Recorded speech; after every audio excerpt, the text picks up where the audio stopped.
In line with the United Kingdom COVID-19 rules, Bruno Fernandes may miss games against Newcastle, PSG, Chelsea, and RB Leipzig after Cristiano Ronaldo tested positive for COVID-19. Welcome to United Social Television. Subscribe to this channel so as not to miss out on stories that we do upload in here on a daily. Now, this is a week that we, the United fans, really don't want to go into or through anymore in this season because lots of things are happening. Getting a red card of Anthony Martial, being wiped close to 6-1 by Tottenham Hotspur, and Edson Cavani coming in. When he comes in, he has to be quarantined for 14 days. That means he's not available for Manchester United. Missing out on Jadon Sancho and many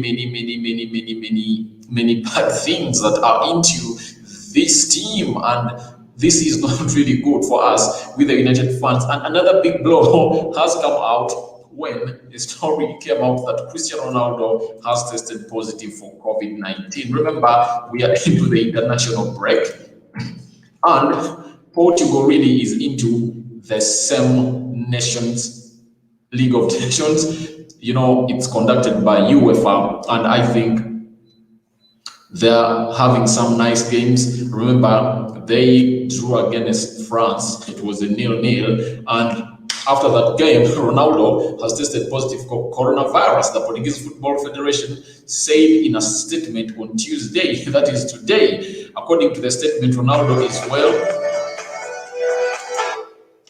According to the statement, Ronaldo is well without symptoms and in isolation. The 35-year-old Juventus forward played for Portugal against France in the Nations League on Sunday, as I told you earlier, and against Spain in a friendly last week. Ronaldo will miss his country's next Nations League fixture against Sweden on Wednesday, as well as Juventus' upcoming matches, which include a Serie A crash with Croton and Champions League group game against Dynamo Kiev. Following Ronaldo's positive test, the Portuguese Football Federation said that every player subsequently returned a negative test on Tuesday morning. So that's what I want to tell you, that Ronaldo being positive for COVID-19 really brings in a very big doubt for Bruno Fernandes to come in and play for Manchester United, because Manchester United is in England, and England really has its own rules as far as the COVID-19 is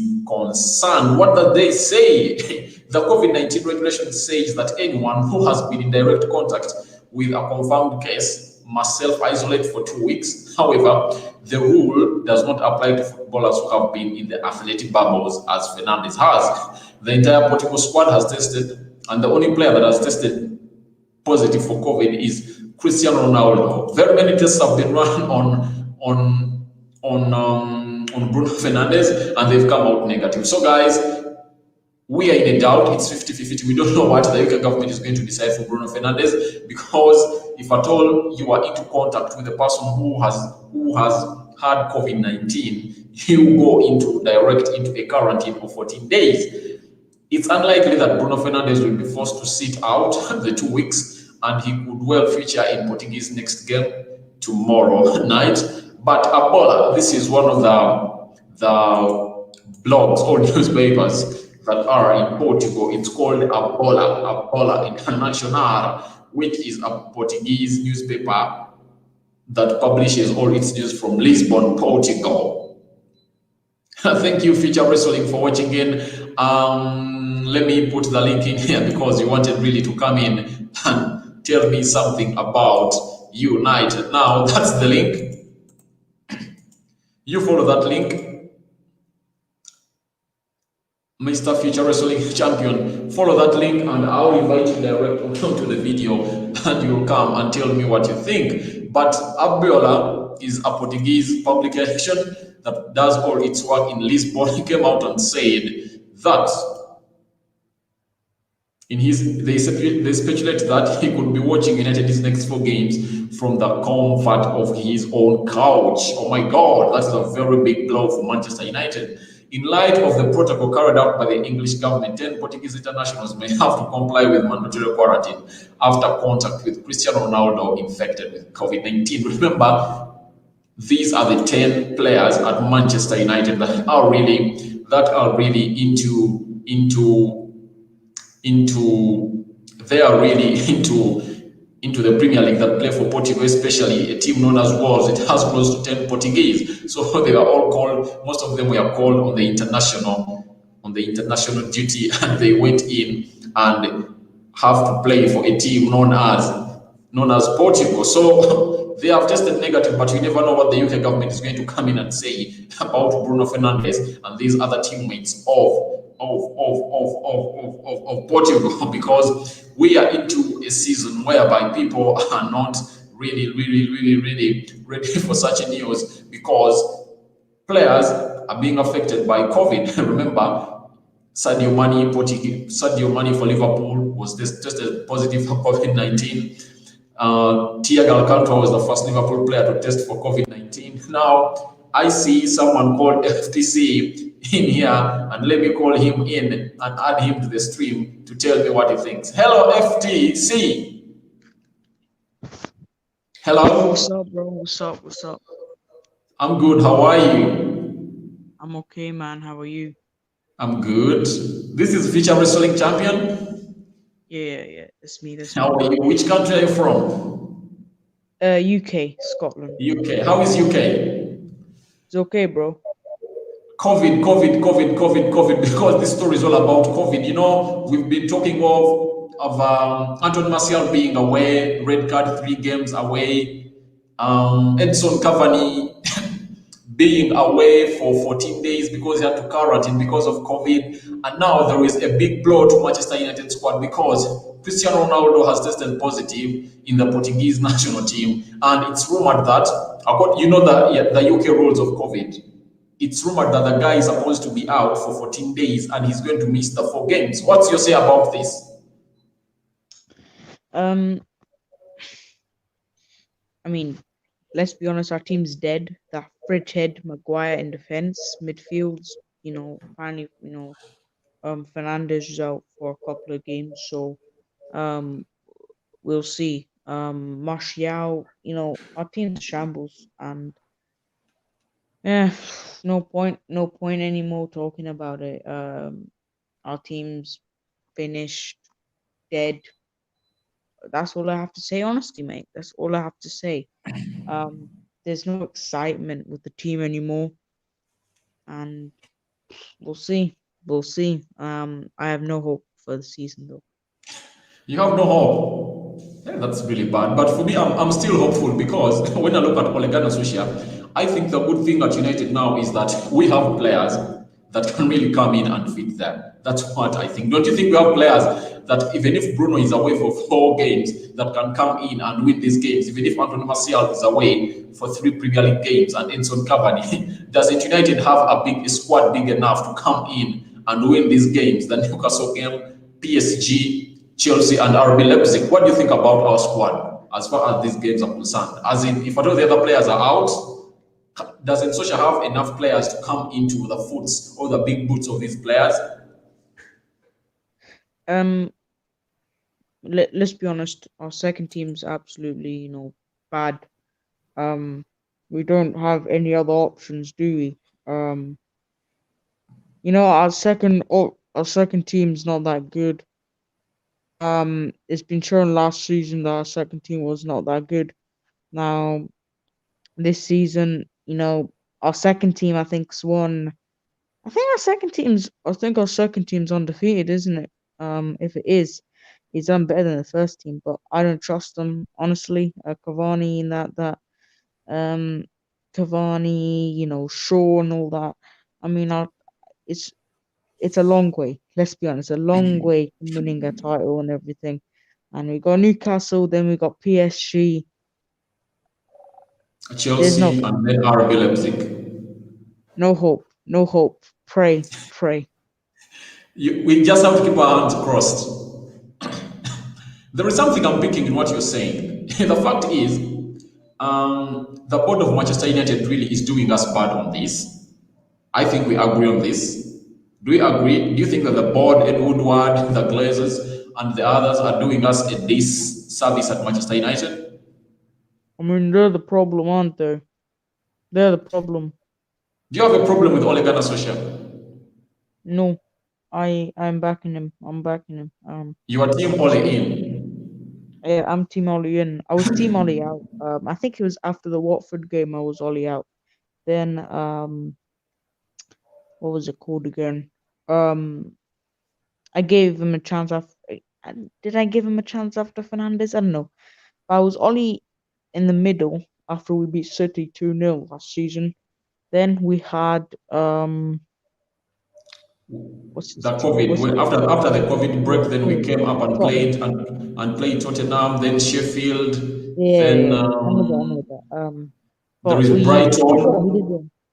we got we got top three, top four, and that was the main thing. And I was Ollie in again, and we got the objectives done. Now is time to spend, and that was on the Glazers. And ever since the Glazers have came in, it's absolutely done bad. Honestly, it's done. It's done. We didn't get Sancho, and you know these fake outlets that were saying, "Oh look, Sancho's in, Sancho's in, Sancho transfer fee agreed."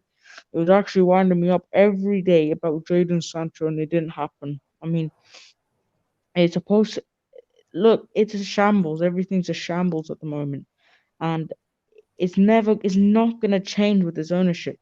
Um, I prayed we'd get top four. We did last season. This season, Yes. there's no need. I don't think we will. Um, For me, I think we are going to go into the top four. My reason is, you might ask me why, and I have a reason. One, when you look at Manchester United, though we've started badly, but I think what we want to achieve is winning the trophy. But I think our team is going to compete favorably with those teams. Why? Look at Liverpool. Liverpool, it took Liverpool 21 games last season to lose. You remember? yeah, they lost to Watford, don't they? Yes. Now, it has taken Liverpool 4 games to register its first loss. You get? Look at Chelsea. Look at Man City. I don't think, however much Chelsea brought in a lot of players, but by the time they cope up, I think it would be somehow late. That's what I'm thinking. But when you look at Manchester United, what we have to do and what we have to ask for Ole Gunnar Solskjaer, that can he get back the mind of players into the best mindset? That's what we should ask him, because did you read about a story of what the RB Leipzig left back said? That, I don't know his name. He was loaned to RB Leipzig from Manchester City. Do you know what he said? He What? said he said that they asked him, give us your genuine thinking about Manchester United. He said, at times Manchester United, they look like a world class team, and later they look like an average team. So that's what he said, and that's true. You can also agree with me that sometimes United looks like a world class team, and sometimes it looks like an average team. Am I not right? Um, yeah. Problem with Chelsea and Man City is they've got a little bit more quality than us, don't they? And that means their players can really, even if they lose a game, their mentality I think will improve. And plus, we can't now Havertz and all that. Apparently, they've got more time. Chelsea, they've got more time now to settle in, relax, and you know, gel with each other. But now, you know, I don't, and it looks like Cavani, Fernandez now out. Wait, is Fernandez out for 4 games? He can't be out for 4 games. They're supposed to be 4 games, because each and every week we play 2 games. Remember, we do have a Champions League game in there, and a Premier League game. The first set of the week we are playing this weekend. We are playing Newcastle, and on Wednesday, is it Wednesday or Tuesday? We are playing PSG. That's the first set. Then the second set is Chelsea and RB Leipzig. So if he's to be out for 14 days of quarantine, that means he's going to miss those 4 games. So we are only waiting for an official statement from the Premier League to see whether they clear Bruno Fernandes to come into and play these games. Because, man, you know how crucial Bruno Fernandes is for Manchester United. When he's out, you know what happens? Um, Yeah, that's true. That is true. Let's be honest. The good thing, I mean, is that we last season we didn't, talk about that much midfield options. Now this Mm. season we've actually got midfield options with Van der Beek and all that, so we can. I mean, Matic, Pogba, Van der Beek. It's not a bad midfield. And Freddie, And Fred. Like I think Fred's better than Matic, and I think Fred should start instead of Matic.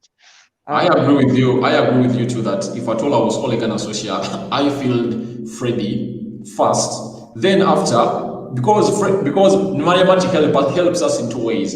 Even if we are in the lead, he will come into.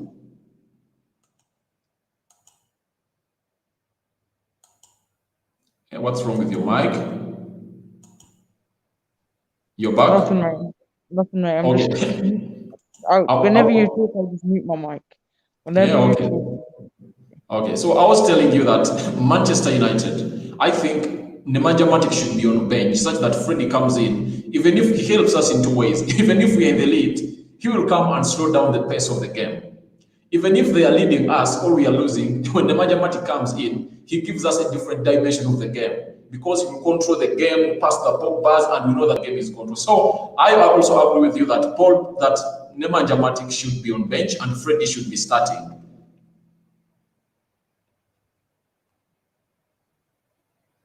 FTC. Yeah, I'm here. I'm here. I'm here.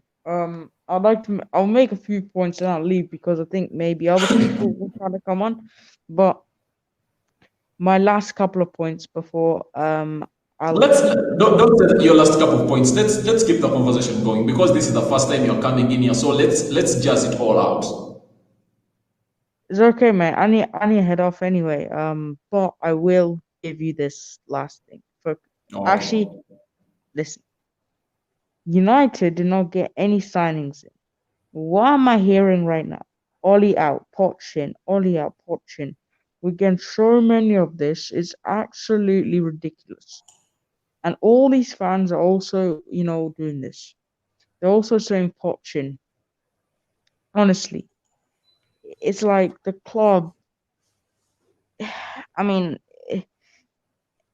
I personally think if they sack Ole Gunnar Solskjaer, they're gonna get an absolutely.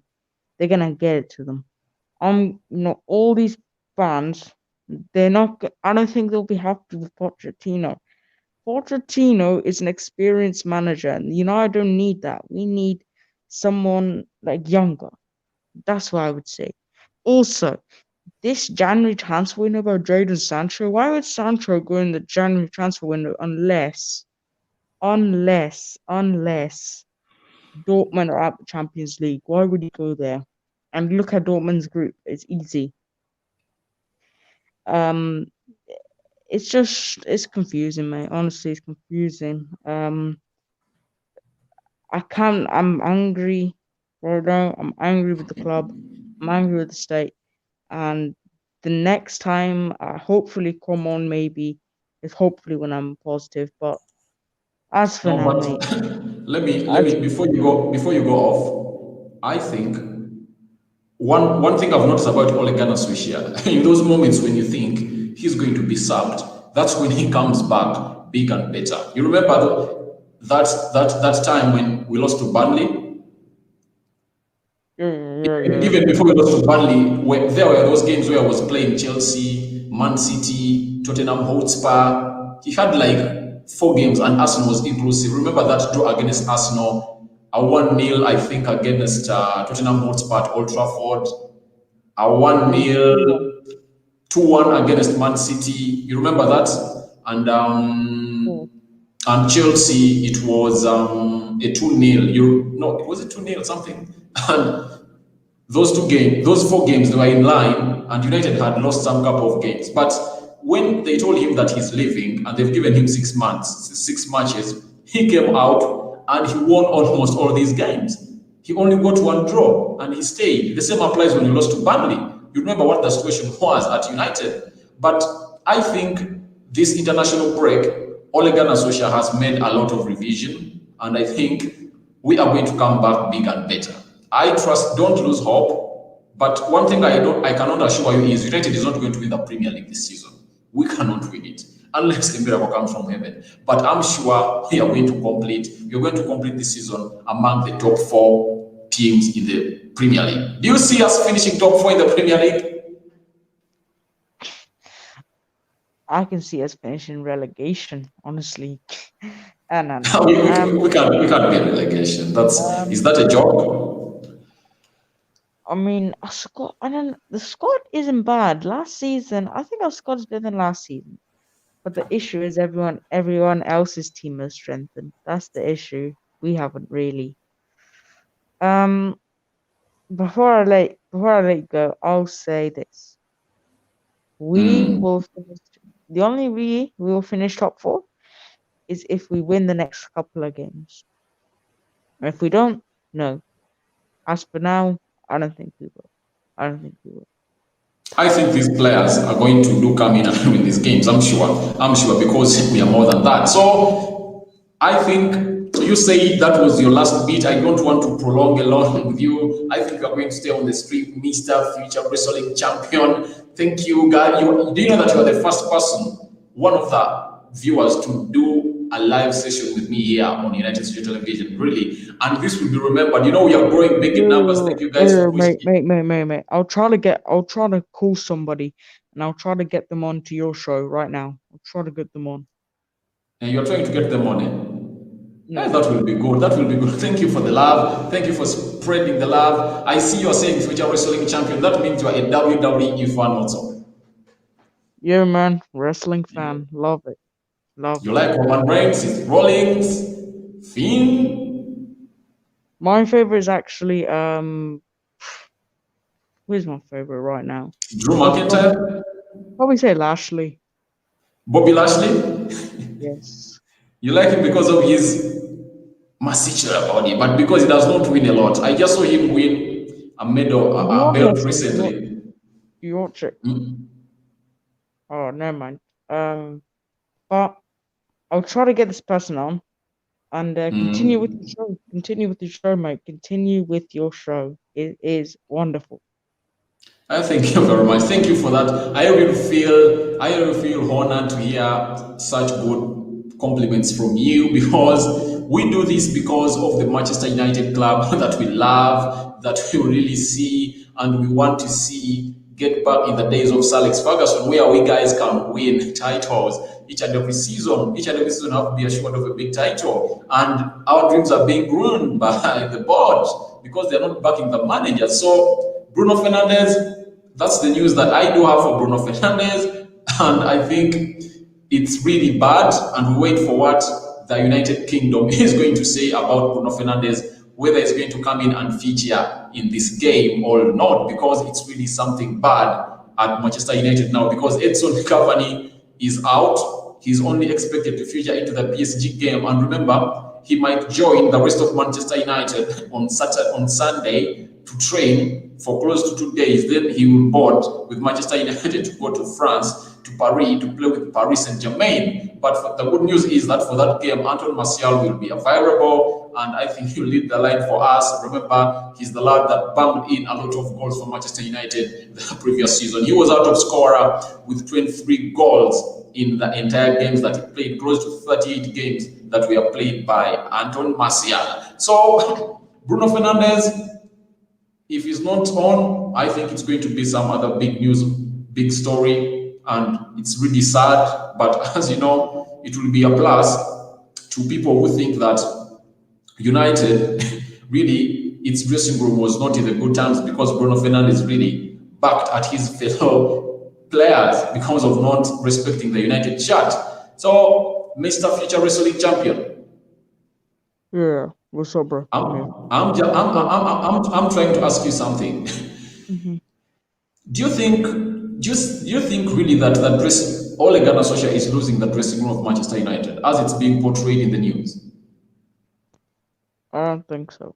I don't think so. Not just yet. Not just yet.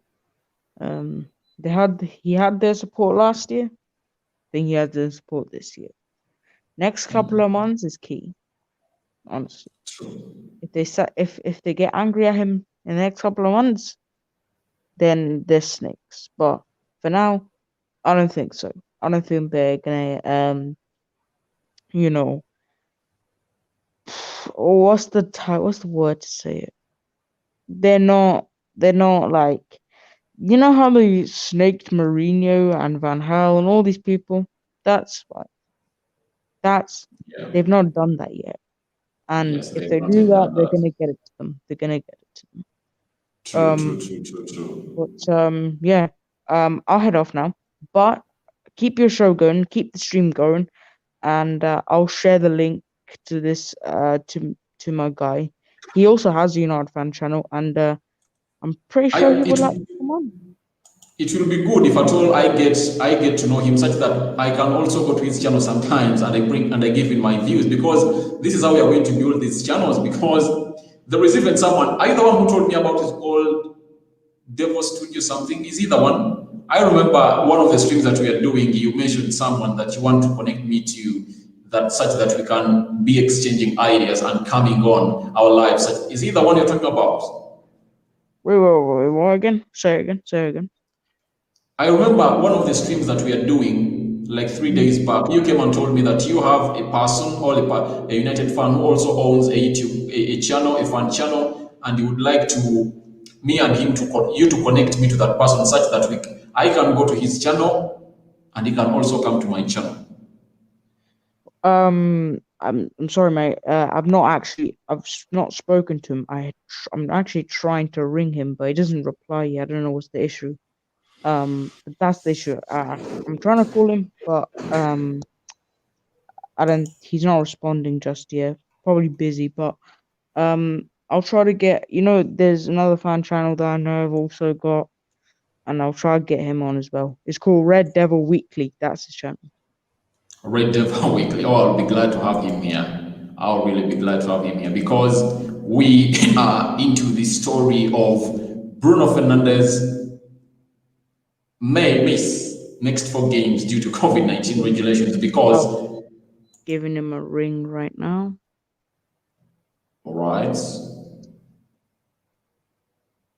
So guys, all those that are watching it, smash a like, comment, and share. And there is a link that I've posted into that live chat below. And if at all you want to join me as future wrestling champion, you can even have close to 10 people on this stream. Guys, don't fear. You can click on that link below of StreamYard, and I'll have you here and we'll be able to exchange views here at United Social Television, guys. So I really want you guys to own this channel such that I introduce the topic and we really discuss about it at length as we are with future wrestling champion here at United Social Television. The topic of the day is all about Bruno Fernandes, doubtful for the next 4 games of Manchester United because one of his teammates, and that is Cristiano Ronaldo, a former United player or a former Red Devil, has tested positive for COVID-19. So, according to the regulations of United Kingdom, if at all someone who is coming back to United Kingdom has been in contact with the person who has tested positive, that person has to isolate for 14 days. And those 14 days, United has 4 crucial fixtures, and that is Newcastle on 17th, this Saturday, PSG coming in there, another team known as Chelsea on the other weekend, that is Saturday or Sunday, and RB Leipzig into the Champions League, who are coming to Old Trafford. So that's really a very big blow for Manchester United, but we are on watching. Yes, Wait 1 second. I think he's gonna come on. he's here. Is he the Not one? What are just we saying? not just yet. Wait 1 sec. Wait, keep on talking. 1 sec.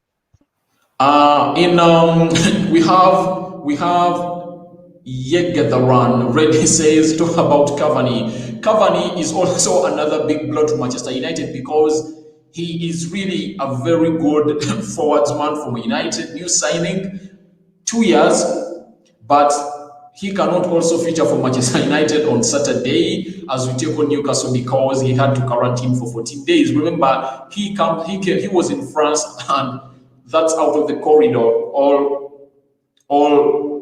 players, people coming from France, are restricted to quarantine for 14 days before they join their fellow people in England. So even Edson Cavani is away, but he is really a massive signing for Manchester United. I think we now have a real competitor for Antoine Martial, and he really has to go and really come in. So, Mr.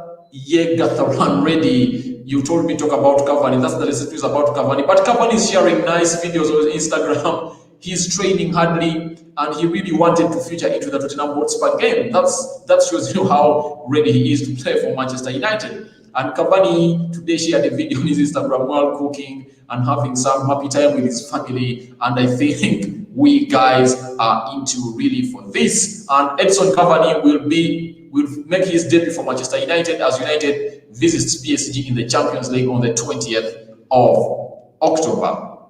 Rob says, I read Bruno tested negative. It's all good. Yes, he tested negative. So far, they've run 2 tests on him and they have tested negative. But there is one thing that we have to put into consideration. That's what the UK really comes and says, that people who have been out of United Kingdom, if at all you are near a person who has tested positive for COVID-19, you go into self-isolation for 14 days. But this is exceptional to footballers. So we wait to see whether Bruno Fernandes will be let into United Kingdom and he won't be told to quarantine. That's what I really want to know after the FA really makes a declaration. And I think Manchester United is going to come up with, after Portugal plays Sweden tomorrow, I think they are going to come up with a document, and United will come up with an explanation or an official explanation of whether Bruno Fernandes is going to play for Manchester United or is going to go into self-isolation for 14 days. So that's what we wait for here at United Television. So Mr. Rob, thank you for being a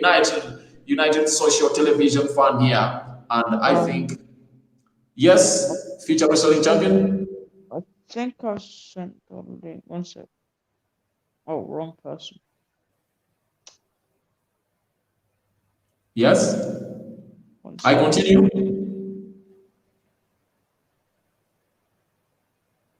One sec.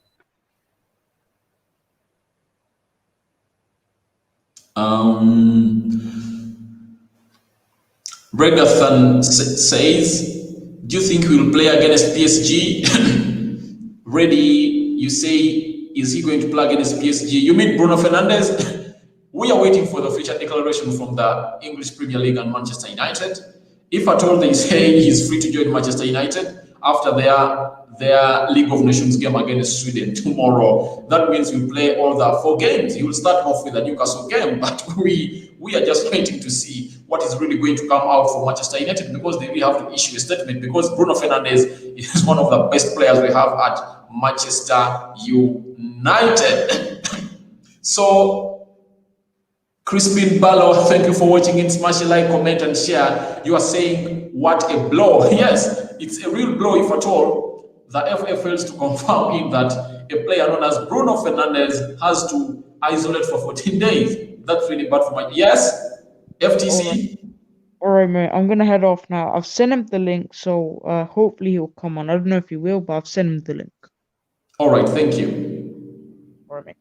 Have a good one, and I'll be watching the rest of the stream. All right, thank you. Thank you. I'm continuing.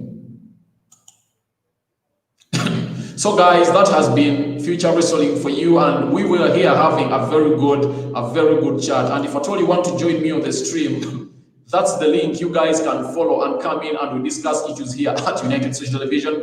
That's the link, the StreamYard link that you guys have to follow it, and come in here and we discuss issues. Now, I was at Crispin Ballo saying, what a blow. Yes, it's a very big blow for Manchester United, because Bruno Fernandes is one of the best players at Manchester United. And whenever he's off the pitch, magic does not happen. He's the man that makes things happen. He turns dust into gold, you know. That's our man. And if at all he's not into our first 11, all our hearts are sobbing, because we know the best he can do. Yegathoran Reddy says international football needs to stop if this continues. Yes, it cannot stop, because even those federations really want to make money, like in the League of Nations, UEFA makes a lot of money from that. Although clubs pay really a lot of money to these players, but they need to respect this because they do have to go to their particular countries to come in and really do some good work for their country. So it doesn't have to stop, but we just have to see really coming in. Red Bro Weekly, hey bro, hey bro, hey bro, hey bro. That's the link you are supposed to follow. Thank you, thank you, thank you, thank you. Red Devil Weekly, Red Level Weekly. Thank you for coming in. Subscribe to this channel. So as we roll, you can click on that StreamYard link there if at all you want to join me here at United Social Television, and we can really have a blast here. Follow that link up and join me up the stream such that we get your views here at United Social Television. Rob says, cheers, bro. Thanks for clearing that up. Glory, glory. Yes, I've cleared that up. He has not tested positive for COVID-19, but only Ronaldo tested positive for COVID-19 amongst the players of Portugal. And if at all this is to affect, it's not only affecting Manchester United, but it's going to affect other Portuguese that play in the Premier League, especially Wolves, because they have close to 7 to 10 Portuguese players that play into the Premier League. So guys, that's it. Bruno Fernandes has tested negative, but we are in here now. We do have a friend in here called Red Devil Weekly. How are you, Red Devil Weekly? I'm great, mate. I'm great. I'm very thankful I stumbled upon your channel. Thanks for having me. I'm looking forward to it. Thank you guys for appearing here. I have a friend of mine here. He's one of the person who watches in a lot. He's called Future Wrestling Champion, and he told me there is a friend of mine I really want to see up here. And I told him if he comes up here, I also can't wait to go onto his channel and really share my ideas about Manchester United. Sounds good, man. Sounds good. 100%. If you ever want to come on, let me know. And yeah, we'll get it done. But I'm excited to be on, man. I'm excited to talk about United as always. I'm too excited to host you here, and these are things that we really need to talk about. Now, let's set straight into the topic that I was talking about. It's all about Bruno Fernandes might not really play in our next 4 games. We're waiting for a clear for a confirmation from Manchester United and the FA on what they are going to decide, because one of his teammates, known as Cristiano Ronaldo, a former Red Devil, one of the legends at Manchester United, tested positive. But when they tested the other players, they were negative. What do you think about this, and how much is it going to hit us hard or hit us soft? Yeah, look, for me, everyone knows how much Bruno Fernandes has meant to Manchester United and meant for our success really since he's come in, and the fact we got Champions League was pretty well all down to Bruno Fernandes. So if he is going to miss the next 3 or 4 games, I think we're in trouble. I think we are in trouble. I think you could look at someone like Donny van de Beek. It would give him a chance probably to come into his position, and that's why we bought him for. That's why we bought him, to have that squad depth. So in some ways, it might, be a great opportunity for him and a great opportunity for us to see what he's like when he starts a few games in a row, because he's only really come off the bench and only played like Carabao Cup games. So maybe with Bruno Fernandes out, it gives Donny van de Beek a chance to come into the team. However, there's no denying how good Bruno Fernandes is and how good he's been for us and the impact he has on the team. Even against Spurs, he was the one player who, even when it was going completely wrong, he was giving it his all. He was still 100% committed, and he's someone who is just a Manchester United player. We've had signings before which just, have come in, they're talented, but they're not Manchester United players. They don't have that DNA, but he has that DNA, and it's going to be a big miss for us if he is going to miss those 4 games. So hopefully he doesn't, but we'll have to wait and see. But I guess you could look, if you're looking at it with a glass half full approach, you could say that Donny van de Beek can come in and that gives him the opportunity. But Bruno Fernandes is a quality player, and he's always going to be a miss if he is out.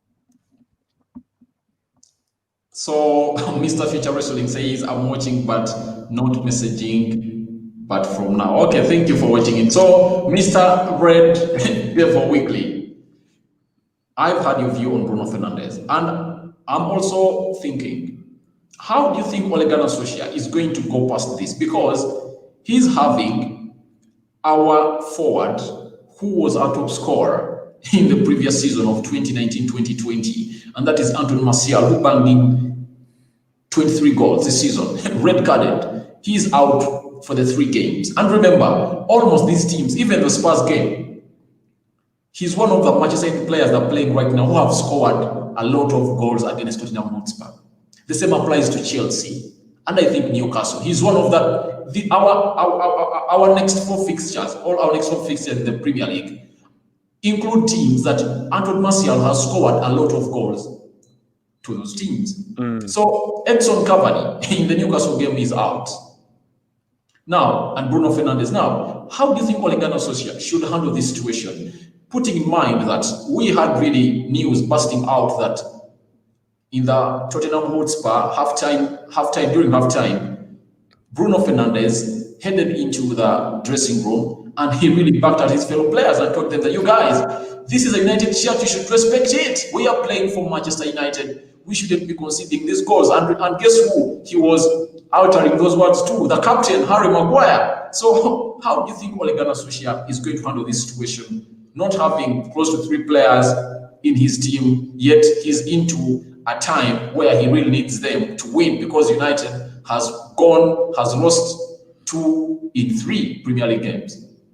Well, you're absolutely spot on. Absolutely spot on. It's a very, very difficult situation right now. Obviously, Martial being out for 3 games.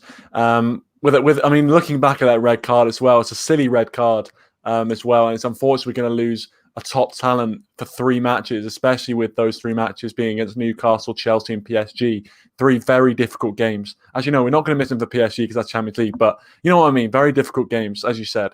And I think how Solskjaer deals with it, it's going to be very difficult. It's going to be a big test for him, a big test for him as manager. And a lot of people have doubted his tactics and his formations. And this is going to be a big test of that. We're going to see he's going to have to adapt. He's going to have to, make a plan with his coaching staff to kind of approach the game differently. Now, if I'm going to predict what he's going to do, I don't think he's going to really change formations. I think he's probably going to try and, swap out like for like. So obviously the Bruno Fernandes one, I think Van der Beek will come into his position. And I think with Martial out, obviously that presents a bit more of a difficult situation because he's so used to playing Greenwood, Rashford and Martial as almost like a front 3. So without Martial, it's going to be difficult. And what we've seen in the past is we've gone to a 5 at the back with 2 up front. He's usually played Rashford and Daniel James up front in that situation, but I don't see Daniel James being included this time with all the transfer speculation and just the fact he hasn't been playing that well recently. So maybe he might go similar to that, and he might put Rashford and Greenwood as a front 2.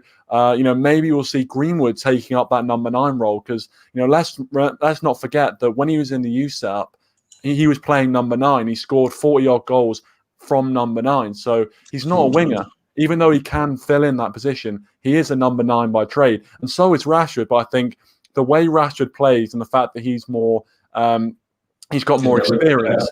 Yeah, exactly. Yeah, 100%. So he can play on the wing a lot better than Greenwood. I think Greenwood, in that number 9 role, I think they would suit him. I think probably you see Rashford on the left or on the right, probably. And then maybe it's a difficult one.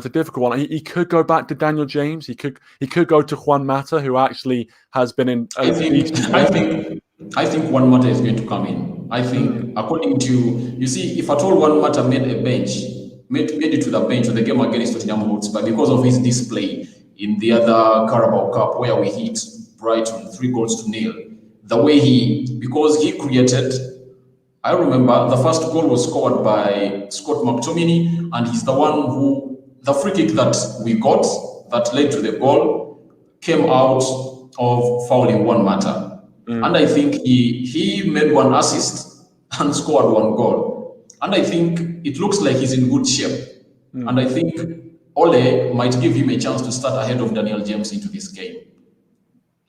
What's your thought about that? Ole picking Juan Mata ahead of Daniel James, playing on the right wing. Well, I think it wouldn't be the worst call, as you said. He's in form in the Carabao Cup. He's been very, very good, especially in that game against Brighton. And even before this season, in the Europa League quarterfinals and semi-finals, I thought Juan Mata actually had decent games. So it seems like we're seeing a little bit of a resurgence. I still don't think that he's going to be a Manchester United player in 2 or 3 years' time. But I think as of right now, he's not the worst option to have there. He's someone who, whilst he does slow the play down, and because obviously you don't have someone like Martial there who's got a bit of pace, Mata doesn't have that pace anymore. But he's very good at, as we've talked about, set pieces, winning fouls as well. And he can, even though he kind of, as I said, slows the play down a little bit, and he's not really a player to have when you're wanting to play counter-attacking football where you need the fast wingers. But he is someone who can take the ball and just calm the situation down. And sometimes in a game, that's what you need. And in some ways, again, in that Spurs game, we needed someone like that to calm the situation down because it was so frantic and stuff was happening so quickly and Spurs kept attacking that, you need a player who's able to take the ball, calm it down, keep some control in that midfield. And maybe Juan Mata's the guy to do it. And Daniel James, of course, who would be the guy that probably would step in, isn't having the best of times of it at the moment. It seems like his mental state is not right. All the transfer speculation as well probably didn't help that. So, I'll answer your question. Yeah, I think Juan Mata, I wouldn't be surprised if he came in. And I don't think it'd be the worst decision from Oli. I think Juan Mata has done something great. You see, there was this news, because I even did a story on this channel that bye-bye to Juan Mata, because remember, the other team in Saudi Arabia really came in with some good money at first, and he denied and he let down the request. And they came back with a big offer of £220,000 a week without taxes. And I thought Juan Mata, according to his age, he's 32. He does not get first team football at Manchester United. I thought he was leaving, but today I was surprised to hear that Juan Mata has let this down. He said he wants to start Manchester United. He sees Manchester United as a team that is going to really win a title. That's what he said in his own words. And I'm seeing that it's like he's telling the coach that I'm here to die for this club. And it's like a turnaround telling the coach that, please, can you think about me? Because I'm here, I'm to die at Manchester United, and I really want you to put me in your first team. Because when you look at the quality of players that we have, I'm thinking just because the problem we have with Ole Gunnar Solskjaer, he's inexperienced, he does not want to try out new things. Each and every time he tries out new things, he tries them out in a defensive way, but not in an attack-minded way. I was reading somewhere, a person tweeted and said, have you ever thought of a midfield where we have Danny van Beek, Paul Pogba, Bruno Fernandes, and Juan Mata, and that requires us to be playing a diamond? You get? Have you ever thought of such a midfield of Manchester United and how it and what it can bring up to Manchester United in terms of passing, quality, football intelligence, interplays and interpasses? 100. Listen, that midfield is mouth-watering in terms of the way that could create chances and control a midfield. Obviously, you've got experience in there with Juan Mata, even the likes of Paul Pogba now, who's 27. He's obviously got that experience. That midfield would be, from an attacking point of view, you don't want to come up against that midfield because you will get run around the place. There's no doubt about that. With Van der Beek in there, Bruno Fernandes, Paul Pogba, the quality on paper is ridiculous. But as you said, it's a great point. Whenever we see changes, it's always in a defensive manner. We never see, Solskjaer go absolutely gung-ho at it, just, putting, like, as you said, that kind of diamond midfield in there of those four players. We always see, Matic coming in or McTominay coming in. And whilst obviously, in some games you think, maybe it's better to have a more defensive option because you don't want to leave yourself too open. There are definitely times where you don't create enough chances and you're looking at the midfield options and you see Fred and McTominay in midfield and you're looking at it and you think, well, you've got Van der Beek on the bench, you've got Juan Mata sitting on the bench as well. It can be a very frustrating situation when you see that, but I would love to see Solskjaer try that. I'd love to see it happen because I think Van der Beek's too good of a player to be only getting 5 or 10 minutes every game. He's too good of a player to only be getting that many minutes. He should be getting more. And yes, it's difficult to get into a midfield when you've already got Pogba and Fernandes. And obviously he favours Matic quite a lot. He always seems to play Nemanja Matic. But I think we should try it. What's the problem in just giving it a try? Even if we try it for a few games and it doesn't really work out. Like if you don't try it, you're never going to know whether it's going to work. But of course, for the fans, we look at that midfield on paper and it's a beautiful sight. It really is. To have those four players in midfield, if we were to watch that, that would be an entertaining game nonetheless. And the good thing with such a game is when you look, if at all Anton Martial or Edson Cavani is leading the line, it really comes out to be beneficial to such players. When you look at Anton Martial, he's a player that does not miss a lot of chances, and such a midfield will come in and create a lot of chances. It won't even require the fullbacks to come into play to join a lot. No, because these other 6 players, if at all the diamond midfield has those 4, and either Rashford and Anton Martial are leading the line, those players, the 6 players, will be enough to cause trouble to these, because one, they are good on the break. You expect Bruno Fernandes can release either Anton Martial or Marcus Rashford while he's in our half, as he did in that game of Brighton. You remember Marcus Rashford goal, that beauty that he scored when he sat down a defender twice and he bugged the back of the net. What a class goal! So he can do that. Juan Mata can do it. Paul Pogba can do it, and Dan Van Beek can do it. That means even if we sit back and we say let's pass the ball in our half, if any of those players can see a space and they can pass that long ball and it can meet either Anton Martial or Marcus Rashford and we can easily go into and bang, I think that will be the best midfield for Manchester United. But I think Ole Gunnar Solskjaer is too reserved for now because he feels the job is not his. That's why he's not trying out these things. And the problem he's having is not like Frank Lampard, because you look at Frank Lampard at Chelsea, the board is backing him a lot. He can do anything. That's why he'll play a 3-4-3 this time round. He goes for a 4-3-3. He goes for a 2-3-1. You get, he's changing systems because I think the board told him, do take your time. You have the job. You're not going to sack you. Please take us to the promised land. So I think the problem Ole is having is the board, because Ole knows the fans love him. The fans love him, but the fans cannot prevent him from being sacked at Manchester United. You know, Ed Woodward, I read a story yesterday in Sky Sports, and they were saying that Ed Woodward is ready to sack Ole Gunnar Solskjaer. I saw that, yeah. Let's roll, because all this is coming from the Bruno Fernandes thing. Because Bruno Fernandes came in January and turned things around, and Manchester United had not lost a game ever since Bruno came in, until these 2 games that we lost of the Premier. I'm talking about Premier League, not other games. Premier League, not other tournaments. Yeah. Now, it looks to be, as things are, that Bruno Fernandes might not be in the next 4 games of Ole Gunnar Solskjaer, which are too crucial for his staying at Manchester United or leaving. If you were Ed Woodward in such a period, if doom falls on Ole Gunnar Solskjaer without his players Anton Martial, Edson Cavani, and Bruno Fernandes, would you sack Ole Gunnar Solskjaer in such a period of time? Yeah, it's a difficult one for me. I wouldn't, obviously, no Man United fan want to see a club legend like Solskjaer be sacked, obviously, but at the same time, you have to take into account the performances and obviously results. It's a results business. But as you said, it's a good point. When you don't have Bruno Fernandes, you don't have Cavani, obviously he's not fit, and obviously Martial's out. So you're going to have a very weakened, or a slightly weakened team at least.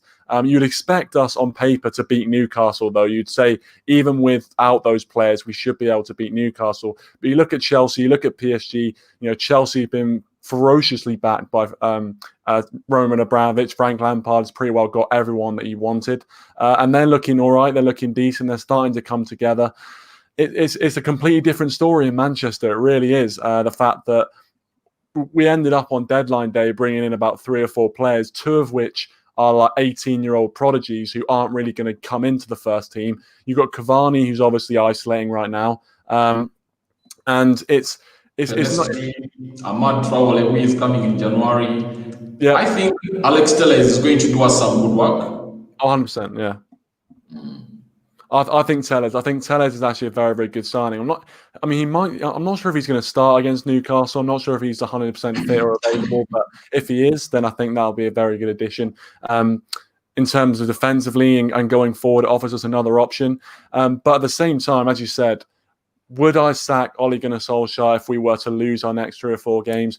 I don't think so. I think in terms of sacking a manager at this point in the season, realistically, how much difference is that going to make to the overall outcome of the season? You could say, Pochettino is obviously the main name that's being banded around right now. And people are saying that with the players we brought in, with the young players mixed with the experienced players, Pochettino will be able to, get all the players together and elevate them like they did with Spurs when he first came in, to when he left, when Spurs had just got to a Champions League final and done all that.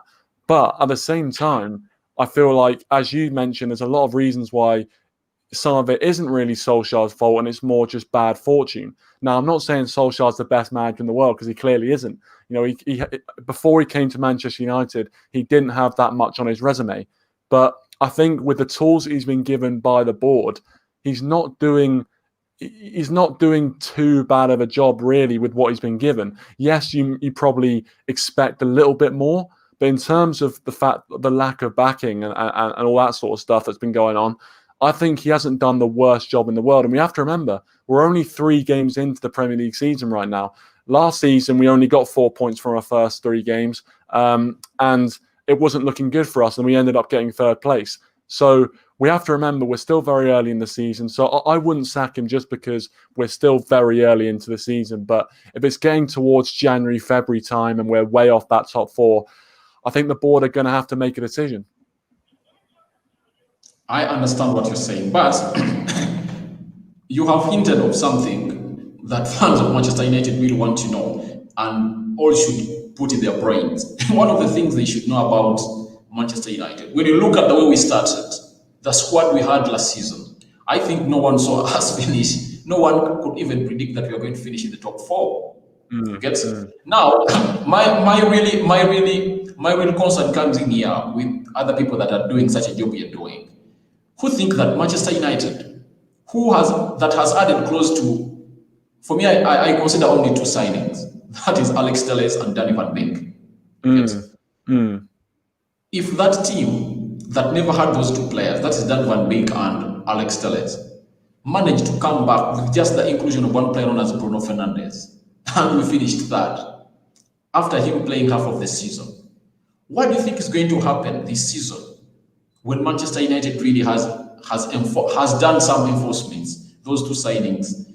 I think top 4, we are in top 4 this season. I'm sure we are going to complete in the top 4. I don't see United finishing the season outside top 4 because you can't tell me about Everton. You can't tell me about Leicester City.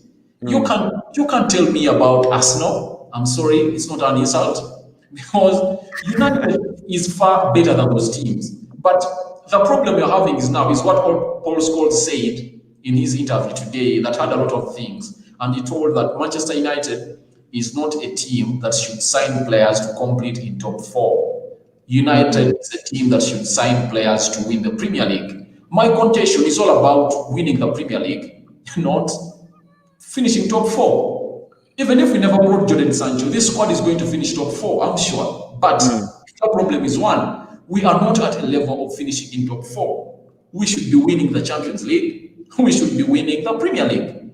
What do you think about that? I think in terms of expectations, I think they have been lowered. I think you're right. I think there's a lot of people who kind of think that, and especially the board is saying that kind of almost top four's fine. And you look at this squad on paper, and yes, we should be finishing top 4 with this squad, even with the fact that Chelsea is strengthening.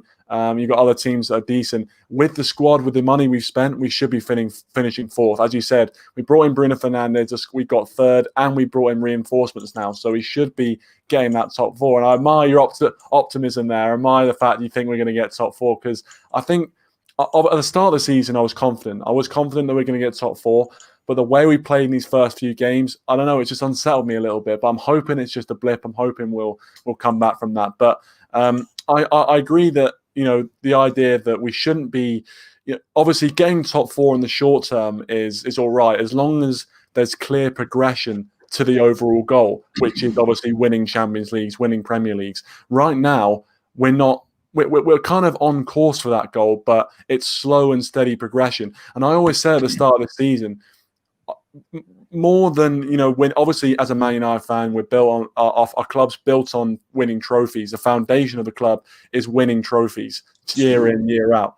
And obviously that doesn't change. I'd love to win a trophy, even if it's just a Carabao Cup, because we haven't won a trophy in kind of 3 or 4 seasons or whatever it is. So it's been too long for a club like Manchester United not to win a trophy. You earn the trophies, you're not entitled to them, but for a club like Manchester United, it's been too long anyway. But you look at it, and for me at the start of the season, I was thinking the main thing I want out of this season, if we get nothing else, is to show progression and close the gap on Liverpool and Manchester City. Because even though we finished third, we still finished so far behind Liverpool and Man City. Exactly.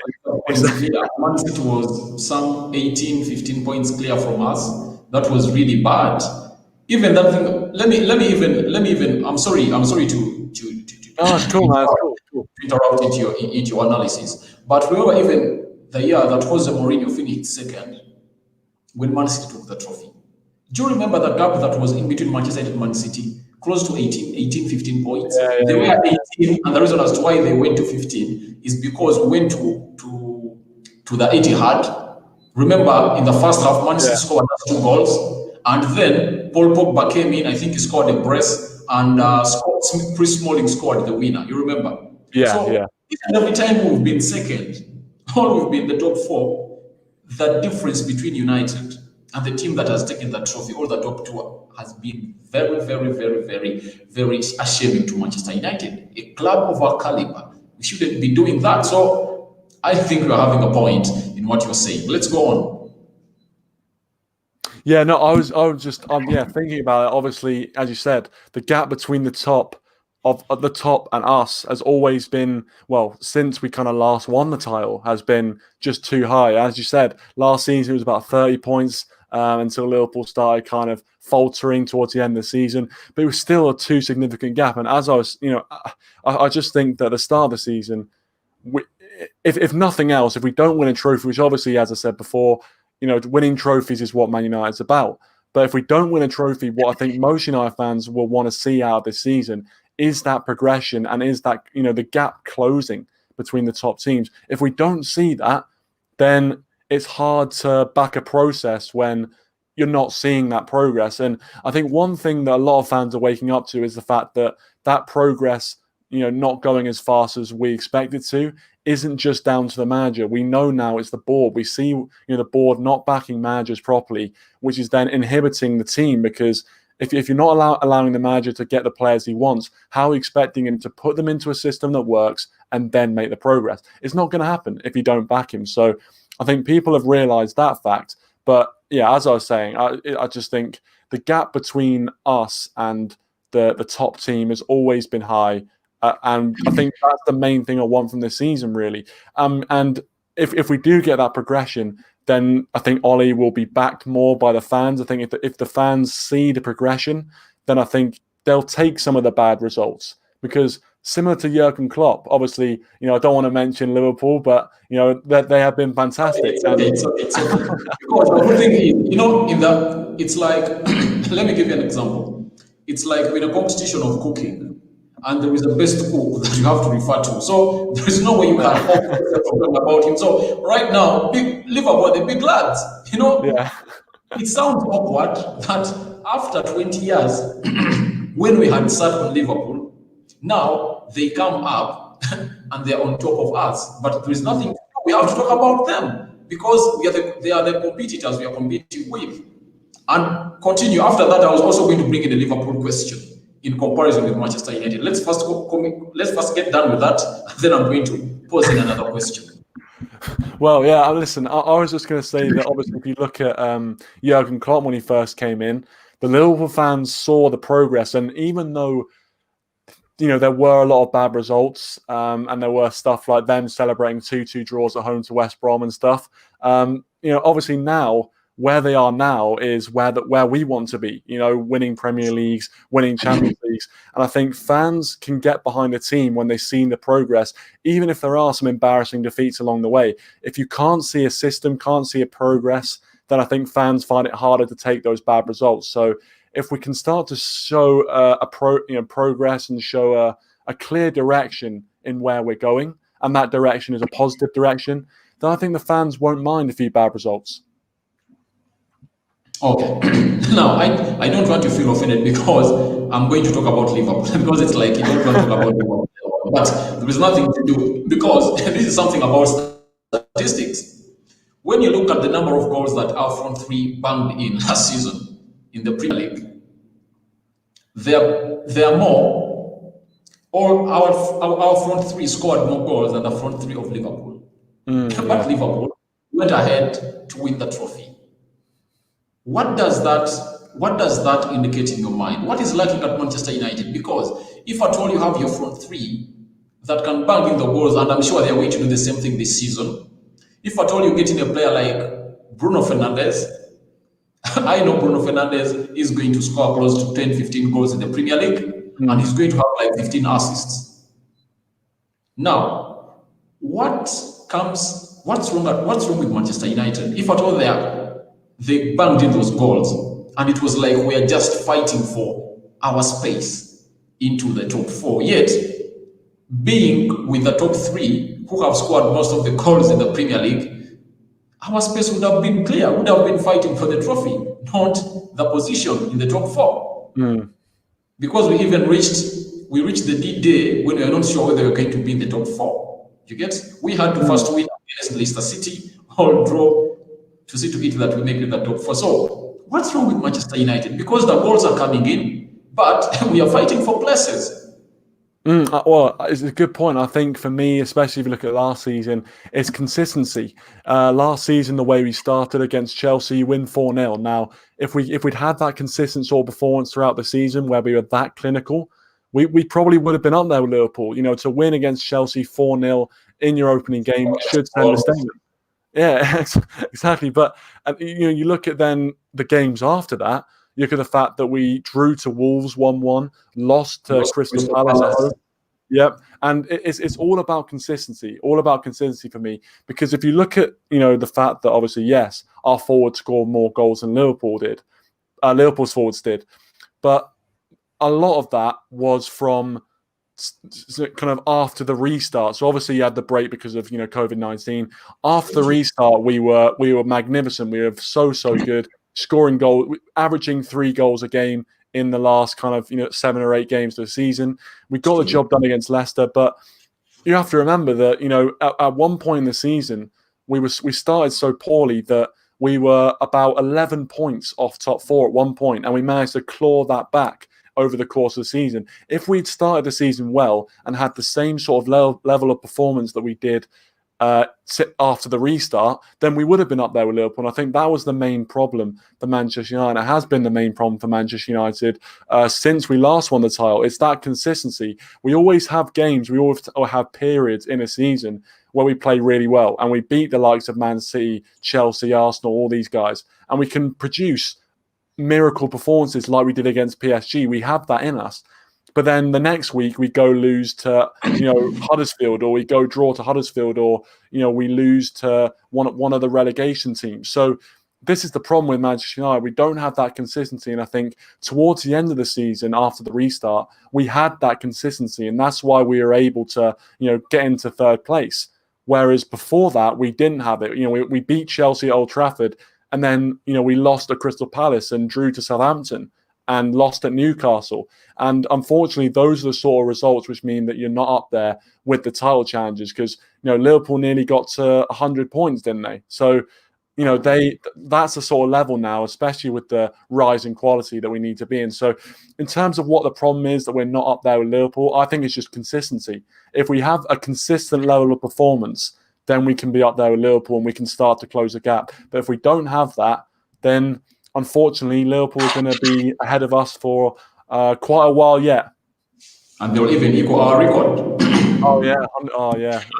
Don't tell me about that. It's even bad to talk about, but that's the fact. Now, talking on consistency, United is placed in the Premier League, in the Champions League Group H, where there is RB Leipzig, PSG, and Istanbul from Turkey. Now, today, an interview was done to one of the players of RB Leipzig he's called Angelino. Do you know what he said? He said, I've seen from Manchester United so far. What I've seen from Manchester United so far is sometimes they are world class, sometimes they are average. We don't have to hide. That's what he has said. Now, if a player from another team says such a word, that sometimes United look like world class and sometimes they look average. When a player known as Bruno Fernandes, close to 7 days ago, he broke out to the fellow Manchester United players and told them, you guys, this is Manchester United. You have to respect the shirt. Bruno Fernandes is a player who has not even spent a year at Manchester United. He's just spent close to 10 months at Manchester United, but he's having the command. And another player of a team that we are going to face says, sometimes United looks world class, and sometimes it looks average. Who should work on the mentality of these players? If at all this is well evidenced that United really has players that can really come up to the occasion and show up. And if at all they can be consistent, they can even go ahead and win the Premier League, because let's be, these teams are not far away from us. We look at our midfield right now. I think we have the best midfield in the Premier League. I'm not talking because I'm a Manchester United fan. Now, if you want, the only player that can come into our midfield, I think, is Kevin De Bruyne. And even if it's Kevin De Bruyne, but there is no difference between Kevin De Bruyne and Bruno Fernandes. How many, do you know, in the top 4, do you know that Danny Van Beek can start almost in all of those teams? I think so. 100%. Place in our team, it shows you the quality we are having. I think we've solved some problems. So I think if United solves that problem of consistency and their mindset, knowing that we are a big club, we are the big lads, this is our season to go in and fight for this trophy, as you saw Liverpool do the previous season. Because it was like they were saying it's a do or die for them. If you're not winning this season, we'll never win it. That's why they never put a lot of emphasis in the Champions League or what. They were so much into the Premier League because they wanted it like nothing else. So if at all the other people and players from other teams can't really recognize that United is really a good team, and sometimes it looks world class and the other times it looks average, who do you think is to blame for this, and who is supposed to put this right at the club? Because it's the only thing hindering us from going places. 100%, mate. Listen. I agree. I think, in fact, to be fair, even though Angelino, former Man City player, he's 100% right. He's 100% right what he says. Sometimes we look world class, other times we look poor. And as I said, consistency is a problem with Manchester United have had. And you talk about mentality, you look at someone like, Bruno Fernandes, he clearly has that mentality that you need to have consistent performers, because consistent performances, I should say, because to have consistent performances, if you look back at the 2007, 2008 Manchester United team with Ferdinand, Vidic, all those characters in there, all of them all said, Ever as well. Exactly, all those guys, all who were serial winners, guys that knew how to win, put in the same level of performance week in, week out. Won Champions Leagues, multiple Premier Leagues.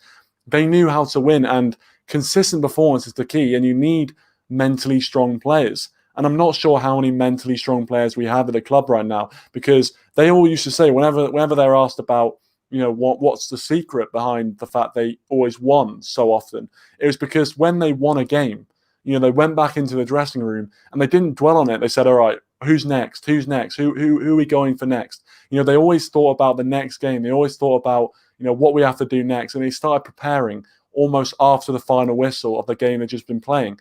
And that's the sort of killer mentality you need to win titles. You can't be dwelling on any past failures. You can't be dwelling on any successes either. You can't be kind of getting ahead of yourself. You have to kind of always be looking ahead to the next game, always preparing. And I think you need to have someone who's mentally strong to do that. If you don't have someone who's mentally strong and mentally tough, they're not going to be able to do it. And I think someone like Bruno Fernandes, even Donny van der Beek as well, can do that. I think those are two good additions for that reason. But I think there are definitely some players that don't have that, and I think that's really the major problem. That's really the major problem as to why we're not getting that consistency, and the reason why Angelino, as of right now, is absolutely spot on with what he says. And to add more to what you're saying, in your submission, you said about how the other legends of Manchester United, that team that won most of the Premier League games and the Champions League 2008, what they had that they really sat each and every after a game, and they said, who is next? Now, Sir Alex Ferguson, I think it was Roy Keane, was it Roy Keane or Paul Scholes? They said that Sir Alex Ferguson sometimes was not responsible, even in the dressing room sometimes. However much you saw him after the halftime going with the players, he never even went to the dressing room because he had other coaches in there. And that committee consisted of Paul Scholes, Ryan Giggs, Rio Ferdinand, and who else? Gary Neville. I think there are 4 or 5 players. Now, like, you remember those times when we were like, December, we are in 3rd, and we are like 10 points behind the person who is leading. You know, those seasons when we came 10 points behind, then we came and took the trophy. The most memorable one is that of Arsenal. I think we entered March when we are like 7 points behind. I don't remember that season. And then we won almost each and every game that we had to win. And then we took the trophy from Arsenal. Because Arsenal had even started to jubilate that they were going to win the title. But I think it was a season they had Fabregas, they had Rosiski, they had Hele, they had Adebayo. I think it was one of those seasons around because they had taken long without taking the Premier League. So to sit and say now, how many games are we left with? Now they say like 10 games or 15. Now they start taking out all the games that they think it's going to be a win. And they're sitting with Ferguson. They tell Ferguson, we are going to win these games. Yeah, if it comes as a draw, this will be okay. Now, I think we need players to start thinking ahead of Ole Gunnar Solskjaer. We need to be having players who sit and tell Solskjaer, we are going to win these games. This and this and this and this and this and this and this and this and this and this and this and this. Let's do this. Let's do this. Let's do this. Let's do this. Fine. Ole Gunnar Solskjaer is a good man handler. I think the players love him and they're playing for him. But I think there is a cult that is supposed to build in Manchester United. Let's get the Invisibles. As Lukaku said, that their teams, their crews in Manchester United, their groups in Manchester United. Let's have these groups for the beta. Let's have these groups. Let's have a group of Invisibles at Manchester United when they really think positive and sleep, dream, walk, eat Manchester United every day. And I think we can get the best of these players. Because if at all, you see how Anton Martial turned around. He's a player who never even ran or tracked back when United lost the ball. But the last season you saw him, I was playing. He's our frontman, but he had to go back into our box to defend. I think that's a very good additive to Anton Martial. I don't know. What do you think about Anton Martial? How far has he improved? I think he's definitely improved 100%. I think, from when he first came in. And you have to remember as well, he's been moved around the front four a lot, the front three a lot, I should say. The fact that he came in as the number 9. And then obviously Rashford started coming through and he became the number 9 and Martial got pushed out. Then you've got Ibrahimovic as well coming in, he took the number 9 shirt away from him. So for the majority, I should say, of Martial's Manchester United career, he's been played out on the wing. And I think even though that's not his best position, I think he's done a decent job really developing as a winger / striker who can do a job on that left-hand side. But I think considering he is a number 9, considering all the pressure of last season where we didn't replace Lukaku, so Martial had to step up and be the guy. And we got 3rd place. And especially after the restart, his goals were so crucial in us getting to where we did. So I think Martial has improved. I think there's definitely a little bit of a way to go with Anthony Martial. As you said, he's adding little things to his game, like defensively, coming back defensively, showing a lot more commitment. And obviously, he's still got a little bit of a way to go. There's still some times where he does miss chances that you'd say are crucial chances to win the game. But at the same time, he's still young. He's still, 23, 24 years old. He's still got a lot of time to develop. So I've got a lot of faith in Martial. I really, really do. And I think he has developed. I'm Team Anton Martial because, trust me, people like Paul Scholes are coming to criticize him, but they don't know what it means to go on market and get a player with a quality of Anton Martial right now. You see Jadon Sancho. Jadon Sancho is not at the level of Anton Martial, but United have failed even to get him at Manchester United. That means getting a player at a quality of Manchester United, of Anton Martial. Even they're talking about Haaland. Haaland has not reached a level of Anton Martial because Anton Martial has a lot of attributes. He's fast, His football intelligence is very high. His talent is way better than Haaland. And Haaland is like a direct striker. He's not so much into this skilled striker. He's a good finisher, and Anton Martial is a good finisher. I like his composure. Do you know that Anton Martial can calm down in a box when you least expect him to be? Yeah. Okay, we have someone here on the chat called LC Boss. Thank you for watching in. He says, this question goes to you, Red Devil Weekly, that Solskjaer needs to change his coaching staff. Is it okay? Well, I think definitely he's been criticised for his lack of coaching. I think a lot of people kind of say that with Solskjaer, all the success he's had has almost been through the individual performances of people like Rashford, Martial, Pogba, Fernandes. You know, these guys just showing how good they are rather than Solskjaer actually having a tactical system. And I think in some ways that's harsh, but in some ways I can see where people are coming from.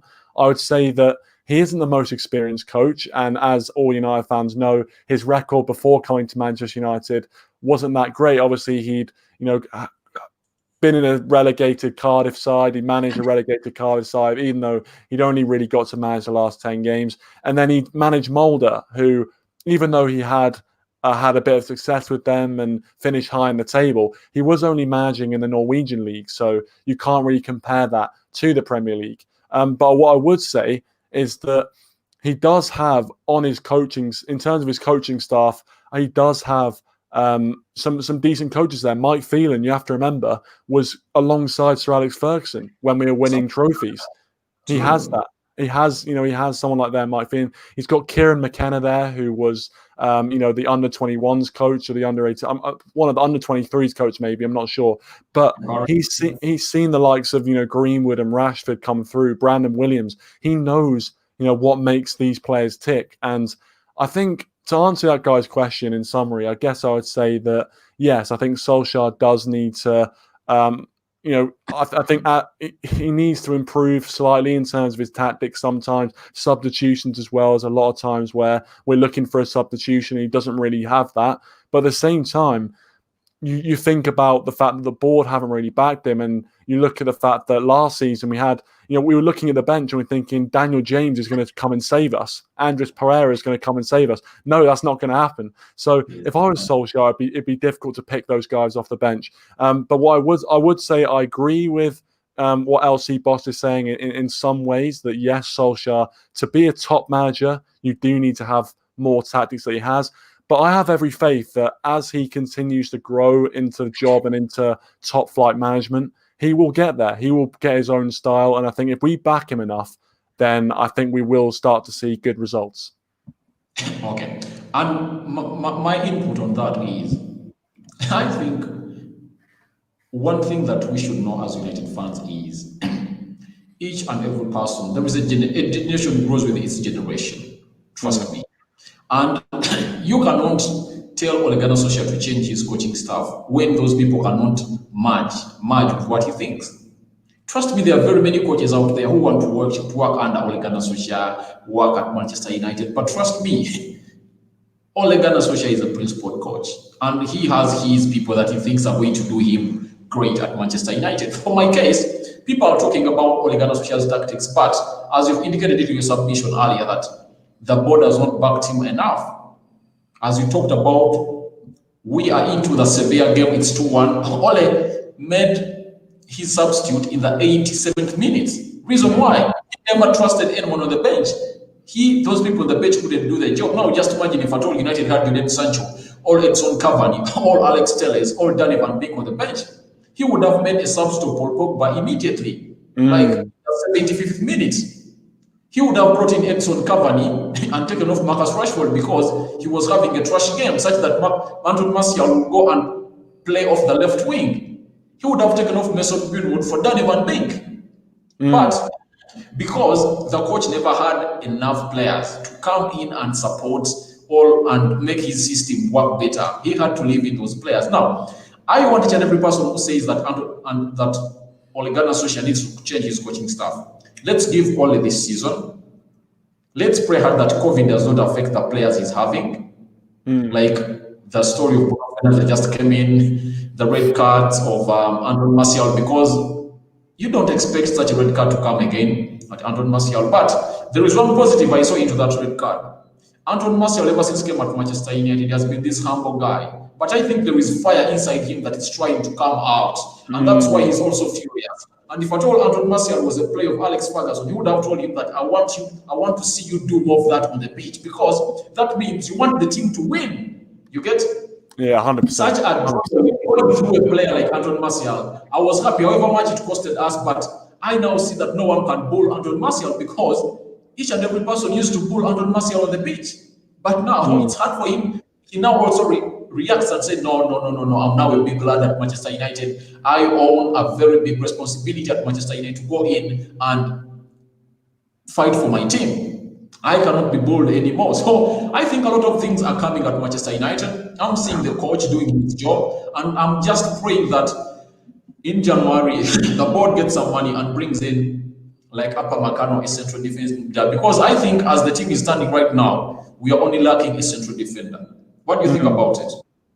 Yeah, I think, again, spot on, mate, 100%. I think defensively, we need that partner for Harry Maguire, and there's no doubt about it. Or actually, I'm not 100% sure. I mean, obviously, I'm gonna say it. I'm gonna ask you a question in a second. I'm gonna flip it, but yeah, no, I'm thinking that obviously Upamecano, as you mentioned, would be a great signing. I think was it next season or in January, his release clause is going to be like only about 40 million. So that's not the worst.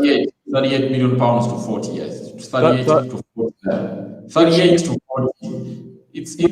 It's not bad. It's not bad, really, if you think about what he is and the talent that he has and the fact he's still young. I think that's a really good deal. And he was already on the ladder of Ole Gunnar Solskjaer, on the list that Ole Gunnar Solskjaer wanted such players to come in. Upamecano was in the list, and being that we've sold Chris Smalling to AS Roma, we are letting Romero go. I think they'll sell him too. We have Marcus Rojo. I think we can get £10 million from him also.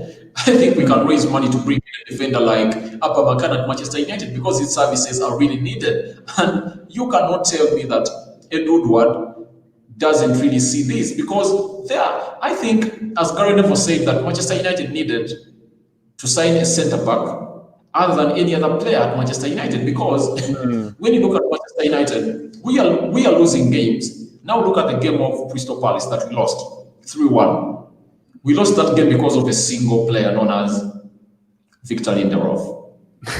Yeah. Am I not right? I agree, 100%. On the game of Brighton, that we won 3-2, you saw that the first goal came in. Bruno Fernandes did a blunder and it was a penalty. Harry Maguire gets into and scores an equalizer. It was an own goal from Dunk, the captain. Then Bruno Fernandes plays into Marcus Rashford. He goes, sits down a defender twice, bangs it in, those 2-1. And stupid, look at how we concede the equalizer in the 93rd minute. Yeah. It's because of the defense, the way they were standing. Look at Aaron Wan-Bissaka, the way he was defending. Where was Harry Maguire? Because Eric Bailly did his part. Harry Maguire was standing in on the first ball of the goal. He did intercept the ball, but Eric Bailly slid into the ball. He stopped this other player from banging into the back of the net, and it passed and found another player unmarked. Those are defensive errors. And look at the Spurs game. What Harry Maguire did to us. I tell people before we go into blaming the Eric Bays, the Pogbas, and the other players, look at the 2 goals that we conceded. The first one, Harry Maguire heading the ball 3 times. The ball to get off our box, all headed into the corner. Luke Shaw, to make it worse, Luke Shaw was into the ball to hit it off from our box. A man known as our captain, Harry Maguire, pulls down Luke Shaw, and then he creates a chance for the ball to go into Ndombele. And guess what Ndombele does? Hits the ball into the back of the net. And then this foul that he made on Hurricane starts a quick one. Instead of standing on the ball, either Aaron Wan-Bissaka or Harry Maguire would have done that. And he never did it. So I think there is something that is not being addressed at Manchester United. And I think the board is not doing what Ole Gunnar Solskjaer wants. But these things are vividly seen. And they are saying that they never bought a defender because they failed to load off Phil Jones and Marcus Rojo. But I don't think that's enough because it's the board that gave Phil Jones a contract where he earns close to £4 million a year. An injury-prone player who never played close to 10 games last season, and then you give him a new contract.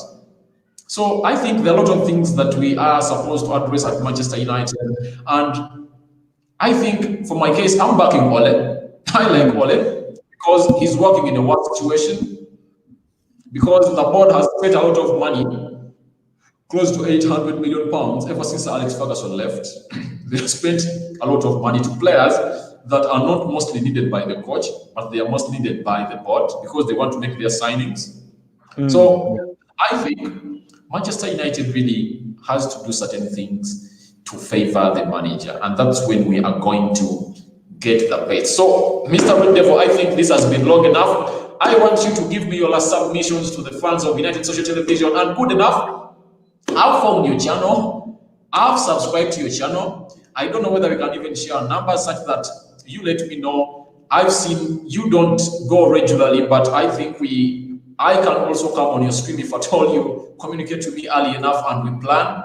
I can come and we discuss. It has been nice having you here. And now I want you to give your final remarks to the viewers and subscribers of United Social Television. Well, as I said, mate, anytime you want to come on, please do feel free to do so. It's great to talk to you and just talk about United. Always good to talk about, even in the dark days. It's always good to talk about United. Exactly.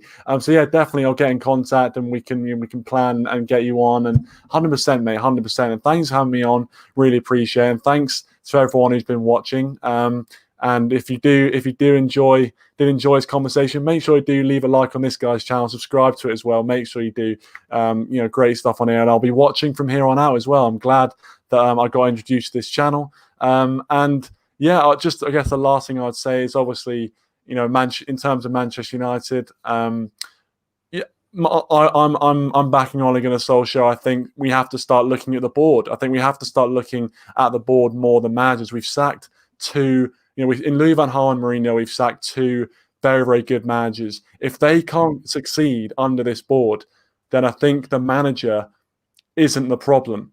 I think you can't really keep saying the manager's the problem. Maybe a little bit, but you can't say he's all the problem. So for me, I think just stick by the team, continue to support the team, and continue to give your opinions in not only this channel, but all different fan channels and stuff like that. Have a debate, have a discussion. It's all good, and that's what we love doing as Manchester United fans. But anyway, thanks for having me, mate. Really appreciate it, and I really enjoyed it. What's your Twitter handle? My Twitter handle is @RedDevilWeekly, same as what I've got down here, @RedDevilWeekly. I think it's just @RedDevilWeekly. I think, yeah.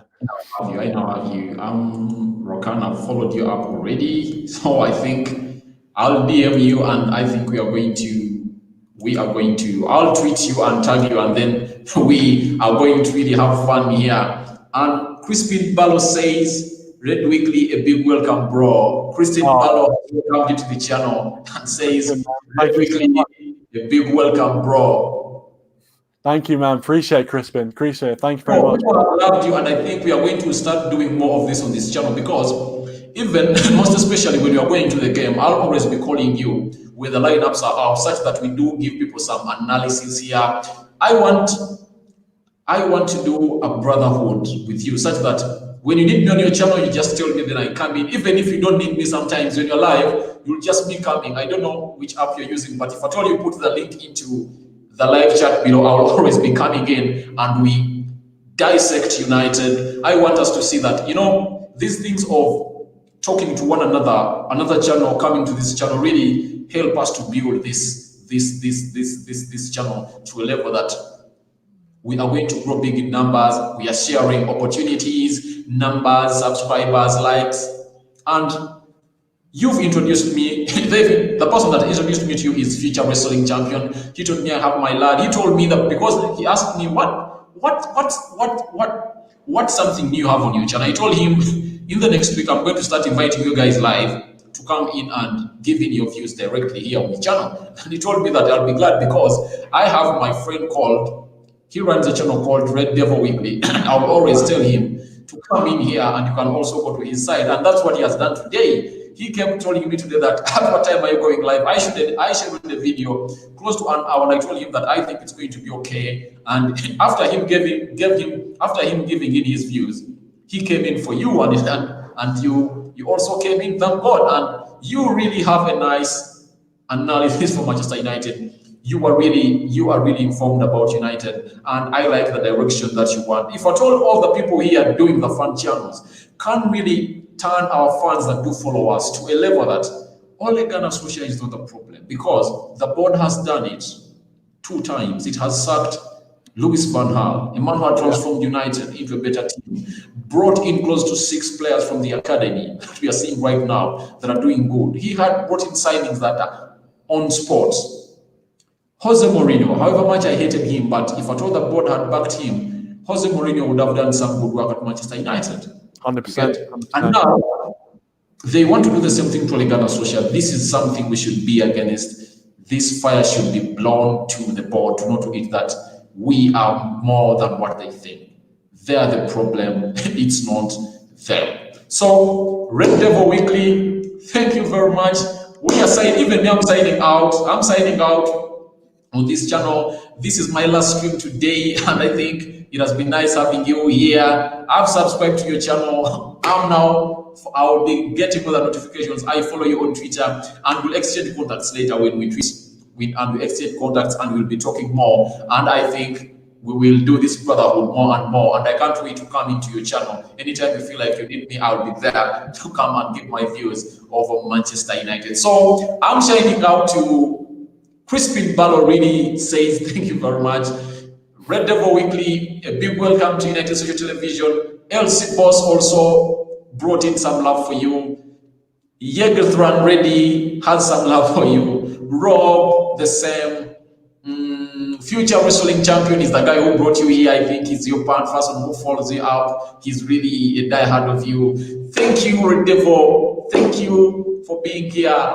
And this side here, I think at your country, I think it's midnight there. Is it midnight? Yeah, just gone midnight. Yeah, just gone midnight. Yeah, I'm in Uganda. I'm in Uganda. Can you imagine? Have you ever heard of Uganda? Yeah. Uganda is an African country from the eastern part of Africa, and we are 2 hours ahead, guys, and it's 2 a.m. in Uganda. But dedication. I love the dedication. Yes, because this is United, and we are here for United. So, Mr. Red Devil, I'm giving you a 5-finger salute. You see it? 5-finger salute. 5-finger salute. Right back at you. Yeah.